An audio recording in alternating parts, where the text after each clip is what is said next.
بسم اللہ الرحمن الرحیم، السلام علیکم ورحمۃ اللہ وبرکاتہ۔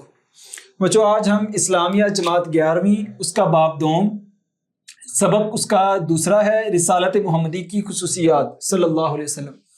تو اس میں آخری جو پوائنٹ ہے عقیدہ ختم نبوت، تو ختم نبوت کے بارے میں ہم پڑھنے جا رہے ہیں۔ عقیدہ ختم نبوت بیسیکلی ہے کیا؟ تمام انبیاء پر اللہ تعالیٰ نے جو نبوت کا سلسلہ جاری رکھا وہ آ کے نبی صلی اللہ علیہ وسلم پہ مکمل ہوا۔ آدم علیہ السلام پہلے نبی تھے، ہمارا ایمان ہے، اس کے بعد جتنے نبی آئے وہ ہمارا ایمان ہے۔ یہ تو ہو گیا عقیدہ رسالت۔ نبی صلی اللہ علیہ وسلم کو نبی تسلیم کرتے ہوئے آخری تسلیم کرنا یہ عقیدہ ختم نبوت ہے۔ اگر کوئی انسان صرف نبی تسلیم کرتا ہے کہ نبی صلی اللہ علیہ وسلم صرف نبی ہیں رسول ہیں، لیکن ان کے بعد کوئی آ سکتا ہے، تو یاد رکھیں وہ بندہ مسلمان نہیں ہے۔ تو آخری نبی تسلیم کرنا یہ عقیدہ ختم نبوت ہے۔ اب ہم اس پر کچھ دلائل دیکھتے ہیں۔ تو قرآن مجید میں اللہ تعالیٰ کیا فرماتے ہیں؟ بسم اللہ الرحمن الرحیم، ما کان محمد ابا احد من رجالکم ولکن رسول اللہ و خاتم النبیین، کہ نبی صلی اللہ علیہ وسلم تم میں سے کسی کے باپ نہیں ہے، والد نہیں ہے، لیکن وہ اللہ کے رسول ہیں اور خاتم النبیین ہیں۔ سورۃ الاحزاب کی آیت نمبر 40 ہے، اور یہ آپ کی کتاب کا صفحہ نمبر 23، اس پر آپ دیکھ لیں، آپ کو یہ آیت بھی نظر آئے گی۔ اس کے بعد دوسری حدیث ہے، آپ صلی اللہ علیہ وسلم نے صحیح بخاری میں یہ روایت موجود ہے، آپ نے فرمایا انا خاتم النبیین لا نبی بعدی، میں آخری نبی ہوں، میرے بعد کوئی نبی نہیں آئے گا۔ اس کے بعد تیسری جو آپ صلی اللہ علیہ وسلم کی حدیث ہے کہ آپ صلی اللہ علیہ وسلم فرمایا بنی اسرائیل میں جب ایک نبی اس دنیا سے وصال کرتا تھا تو دوسرا نبی اس کا جانشین بنتا تھا، وہ اس کی جگہ آ جاتا تھا اور اس کے مشن کو اس نبی کے مشن کو آگے لے کر چلتا تھا۔ یاد رکھو کہ میں آخری نبی ہوں اور میرے بعد کسی نبی نے نہیں آنا، یہ آپ صلی اللہ علیہ وسلم کی حدیث ہے۔ اور اسی طرح آپ صلی اللہ علیہ وسلم نے فرمایا لو کان نبی من بعدی لکان عمر بن الخطاب، اگر میرے بعد کسی نبی نے آنا ہوتا تو وہ عمر بن خطاب ہوتے رضی اللہ تعالی عنہ، لیکن وہ شخصیت بھی جا چکی ہیں، اس دنیا میں آئے اور وہ چلے گئے، تو لہٰذا کوئی چانس باقی نہیں ہے کسی نبی کے آنے کا۔ تو یہ دلائل ہیں نقلی دلائل وہ ہوتے ہیں جو ہمیں قرآن و سنت سے ملتے ہیں، اور اسی طرح کچھ عقلی دلائل ہیں۔ عقلی دلائل بھی ہمیں بسا اوقات ہم خود بھی بنا لیتے ہیں، اور بسا اوقات ہمیں قرآن و حدیث میں بھی وہ عقلی دلائل ملتے ہیں۔ جس طرح قرآن مجید میں اللہ تعالیٰ فرماتے ہیں اگر اس دنیا میں دو خدا ہوتے تو ضرور فساد ہوتا۔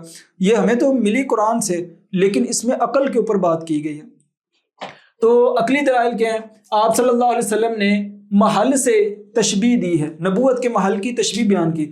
آپ صلی اللہ علیہ وسلم نے فرمایا کہ میری مثال ایسے ہے کہ ایک بندے نے محل بنایا، سارا اس کو مزین کر دیا، بہت خوبصورت بنایا، اس کی ایک دیوار میں ایک اینٹ کی جگہ باقی تھی۔ لوگ آتے ہیں، وزٹ کرتے ہیں، دیکھتے ہیں اور کہتے ہیں کاش کہ یہاں پہ اگر ایک اینٹ لگی ہوتی تو اس کی خوبصورتی مکمل ہو جاتی۔ اللہ تعالیٰ نے جو نبوت کا سلسلہ جاری رکھا اس سے ایک ایک کر کے وہ محل بنتا گیا، اور یاد رکھو وہ آخری اینٹ میں ہوں جس کے بعد محل میں کسی اینٹ کی جگہ باقی نہیں ہے۔ تو یہ آپ صلی اللہ علیہ وسلم نے اپنے آپ کو ایک ختم نبوت کی مثال اس طرح بیان کی، ایک عقلی مثال ہے۔ اسی طرح آپ صلی اللہ علیہ وسلم نے فرمایا میرے نزدیک حضرت علی رضی اللہ تعالیٰ عنہ کا مقام ایسے ہے جس طرح موسیٰ علیہ السلام کے قریب جو ہے وہ ہارون علیہ السلام کا مقام ہے۔ یعنی موسیٰ علیہ السلام کے بعد حضرت ہارون علیہ السلام تو نبی تھے، لیکن میں آخری نبی ہوں، میرے بعد اگر نبی ہوتے یا عمر بن خطاب یا حضرت علی ہوتے رضی اللہ تعالیٰ عنہ، لیکن وہ دونوں ہی نہیں ہیں، نبوت کا سلسلہ مکمل ہو چکا ہے، اس لیے نبی صلی اللہ علیہ وسلم نے حضرت علی رضی اللہ تعالیٰ کی فضیلت بیان کی۔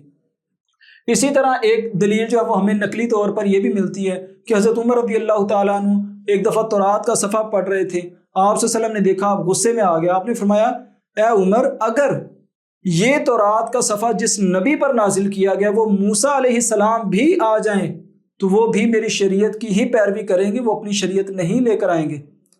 اور اسی طرح آپ صلی اللہ علیہ وسلم نے فرمایا عیسیٰ علیہ السلام قرب قیامت آئیں گے لیکن وہ میرے امتی بن کر آئیں گے، نبی کی حیثیت سے نہیں آئیں گے۔ تو بیسیوں دلائل ہمیں عقیدہ ختم نبوت پر ملتے ہیں، عقلی بھی ہیں نقلی بھی ہیں، تو جو اس چیز کو ثابت کرتے ہیں کہ نبی صلی اللہ علیہ وسلم آخری نبی ہے۔ اس کے بعد پھر اگلی دلیل جو ہے وہ اجماع ہے۔ صحابہ کرام کا سب سے پہلا جو اتفاق اجماع جو ہوا تھا جس مسئلے پر وہ عقیدہ ختم نبوت ہے کہ آپ صلی اللہ علیہ وسلم کے بعد صحابہ کرام نے اس بات پہ اجماع کیا کہ نبی صلی اللہ علیہ وسلم کو جو آخری نبی نہیں تسلیم کرے گا گویا کہ وہ خارج ہے اور اسے جہاد کریں گے، لازمی کریں گے۔ اور اس کے نتیجے میں پھر مسیلمہ کذاب جو ہے، مسیلمہ کذاب جو شخص تھا جس نے نبوت کا دعویٰ کیا تھا، حضرت ابوبکر رضی اللہ تعالیٰ عنہ کی خلافت میں اس سے جہاد کیا گیا اور اسے جہنم حاصل کیا گیا، جس میں کثیر تعداد جو وہ حفاظ کی شہید ہوئی تھی اس جنگ میں۔ انہوں نے قربانیاں دیں لیکن ختم نبوت پر آنچ نہیں آنے دی۔ یاد رکھیں اجماع کی ضرورت پڑتی نہیں ہے جب دلائل موجود ہوں، لیکن اس کے بعد بھی صحابہ نے اس بات پہ اجماع کیا کہ دلائل تو تھے لیکن پھر بھی ہم اس سے کیا کریں گے، لڑائی کریں گے، اور اس پر سارے صحابہ کا اتفاق تھا۔ اس کے بعد ایک شخص اور اسود انسی، اس سے لڑائی کی گئی، ٹھیک ہے۔